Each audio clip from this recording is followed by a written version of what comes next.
এই সন্তানের হাজারি আর শুনতে পারবো না, হয়তো আত্মহত্যা রাস্তা আমাদের বেছে নিতে হবে। আমার মেয়ে বলে মা চেহারা দেখাইতে ইচ্ছে হয় না। সরকারি প্রতিষ্ঠান তো কখনো ট্রেনিং সেন্টার না, তাই আমি সরকারকে বলতে চাই আমরা যে সকল প্রতিষ্ঠানে সারা বাংলাদেশে আমার যে সকল ভাই বোনেরা আউটসোর্সিংয়ে চাকরি করে আপনি এই ঠিকাদার প্রথাকে বাতিল করে আমাদেরকে ডাল ভাতের ব্যবস্থা করে দিয়েছেন। আমরা আলিশানেও থাকতে চাই না, আমরা ইলিশ মাছ মোরগ পোলাও খাইতে চাই না, আমাদের ডাল ভাতের ব্যবস্থা করে দেন। আপনার যে ছাত্ররা ওই আসনে বসাইছে ওই ছাত্রর মা কিন্তু আমি। আজ হয়তো আমার বাচ্চা আসে না লজ্জায়, আমার বাচ্চা আত্মহত্যার রাস্তা বেছে নিচ্ছে, আমার বাচ্চা আমি পড়ালেখা বন্ধ করে দিছি। আপনার কি একবারও কিন্তু আপনি যে অন্তর্বর্তীকালীন সরকার আপনি বলে অন্তরের কথা জানেন, তাহলে কেন আজ আমাদের এই শ্রমিকের অন্তরের কথা আপনি বুঝেন না? ঠিকাদার কি বাড়ায় 1250, 1300 বা 1000 ঠিকাদার, এখানে আমরা 6.5 লক্ষ আউটসোর্সিং এবং আমার দৈনিক মজুরি ভিত্তিক যে ভাই বোনেরা আছে তারা 30 দিন কাজ করে 22 দিনের বেতন পাবে। এটা কোন নিয়মে আছে? এটা কোন বাংলাদেশে আমরা বর্তমান বসবাস করতেছি? তাই অন্তর্বর্তীকালীন সরকারের কাছে আমাদের একটাই দাবি, আমরা অনেকবার রাস্তায় নেমেছি, আমাদের কোনো কিছু সে বাস্তবায়ন করতেছে না। জানি না আমাদের সাথে তার কিসের শত্রুতা।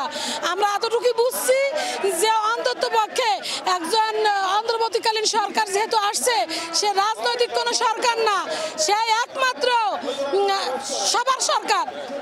সারা বাংলাদেশে আমরা যারা নাগরিক আমাদের সবার সরকার, তাহলে আমাদের দাবি সে সরকার কেন মেনে নেয় না?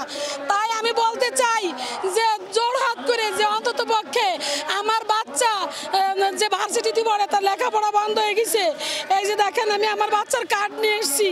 আমার মেয়ে বলে মা চেহারা দেখাইতে ইচ্ছে হয় না। আজ হয়তো কোন সময় বাচ্চাটা মারাও যাইতে পারে, বলতে পারি না। এই যে আমার মেয়ের কার্ড, আমার মেয়ে ভার্সিটিতে পড়ে, আমার মেয়ে লেখাপড়া বন্ধ হয়ে গেছে। এই যে আমার মেয়ের কার্ড। আমি সরকারকে বলতে চাই আমার ছেলেরও এই একই কলেজে পড়ে, ও ভার্সিটিতে আর ছেলে কলেজে।